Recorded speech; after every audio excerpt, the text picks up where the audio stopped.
I'm going to, I don't know why I always say good morning. I guess because I'm filming in the morning. Anyway, the 68 Camaro I've been working on, I'm going to show you guys what's going on with the Camaro today. If you remember, I did the floors in it. That was a while back. I haven't touched it for a while. We've been busy at the shop here. Customer's not in a huge panic, wants me to take my time, just wants to get it done, do it right. Everybody has their own way of going about doing things. Now, I'm doing the wheel tubs right now, and the car needs a complete chunk pan too. The whole back of it's, you know, like somebody cut the quarters off and, well, let's just show you what the hell's going on. See, if you remember, it came in with the quarters cut off. Somebody hacked them off and it's just a mess what they did. But the whole chunk area pan, you know, typical in these cars, it's rotten here. You know, it's been patched up there. It's rotten there. It's been patched up underneath my tools there. So, you know, you got to study the situation and figure it out. What I've done is I've cut the inner and outer wheel tub out. Well, there wasn't much of the outer wheel tub on here to begin with anyway, to be quite honest with you.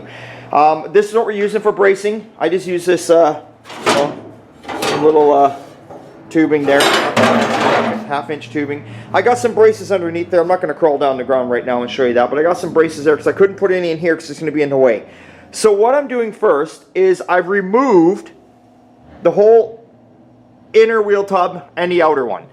So if you're wondering what I'm talking about, this here, if we can get around here, sorry.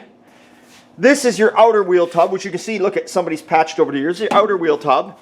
And see where this seam is? That ends there. And then you got your inner wheel tub, which attaches to all these braces, which are for the convertible top here. You got braces here for the rear seat.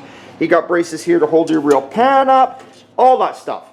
First thing you do is take measurements. I've got a book here. I had a book here. It's somewhere. Oh, it's probably laying over there in my truck box. I've got measurements written down on the body. I've got measurements written down on the book. I've got measurements written down everywhere. I just write them down so when I put it back together, I know what's going on. Now, this big hunk of metal, let me get around here now. Oh, that big hunk of metal there is actually the backrest of your seat. So the back half of your back seat goes onto there. That was right across in this area, if you can visualize it. That's why this rust is here, because that was welded onto there. That's factory. So drill the spot welds out, get that thing off of there, get it the hell out of the way. Next thing is you got to drill all the spot welds out that come along into these. Here, I'll point better. Those braces there, see it's attached to the wheel tub. You got to drill all them spot welds out, cut around it. Same as that piece, same as there. Get those off, then you start cutting your wheel tubs out of there. Now, obviously you can see I need to do the trunk pan. The new one is right there, brand new. It goes right up until this lip here. Reason for taking that off, to get to that. There's a lot involved here. Trunk pan does not go in from the bottom because the sub rails, because this car does not have a frame, the sub rails are there, which are solid on this car, surprisingly. So the pan has to go in from the top.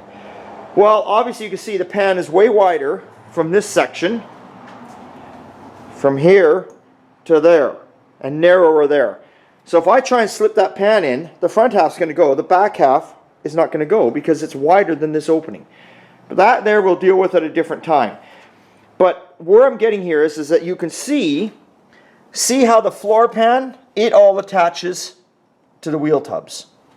So I took it away because when I put the new pan in, I want to have something to attach the pan to hold it up in there. Now some people might keep cutting this away and maybe brace it up even more and do the and take this out right now too. I'm not going to do that. I'm going to put my inner wheel tubs in and attach all this stuff back up and get that in place. So then this is all solid and make sure all my measurements line up. So it'll look just like this again on the wheel tub, matched in, if this is making any bloody sense to you. I'm going to do that then because I got to replace this whole tail pan piece here anyway. I'm going to be taking this whole tail pan piece off. When I take it off, the floor will slide right in.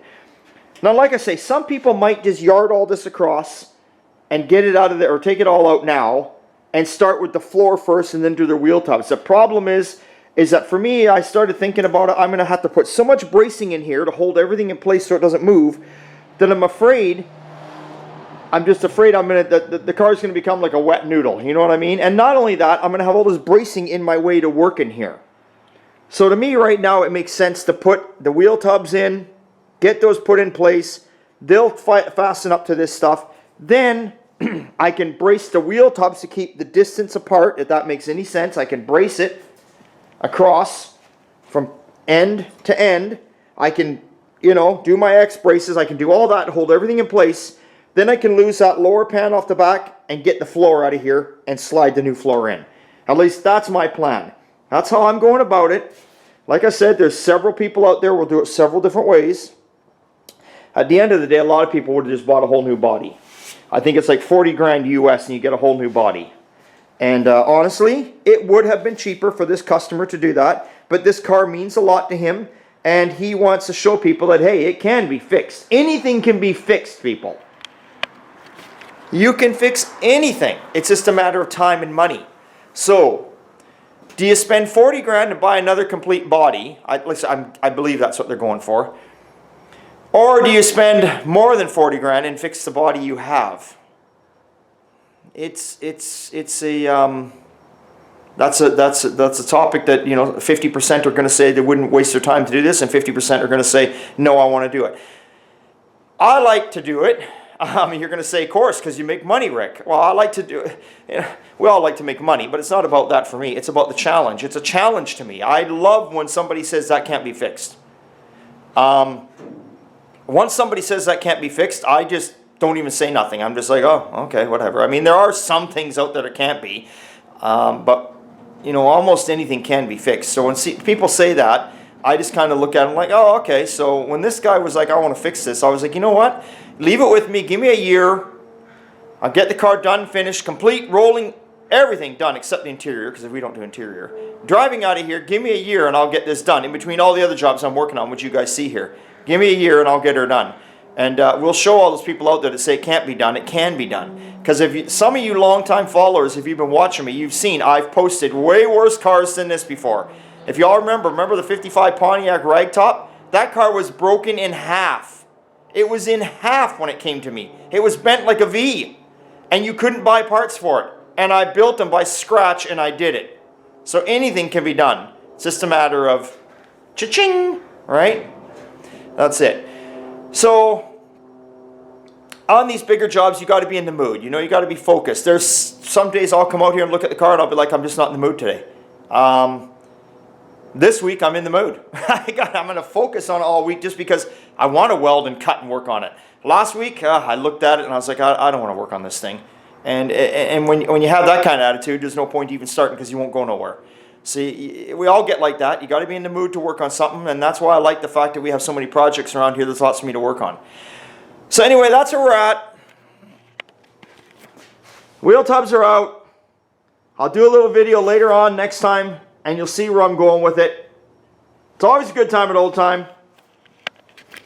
Probably not the greatest video out there to explain what the hell I'm doing, but at least the customer gets to see his car right now and what's going on. Okay. Thanks for subscribing. Big thumbs up, guys. See you later.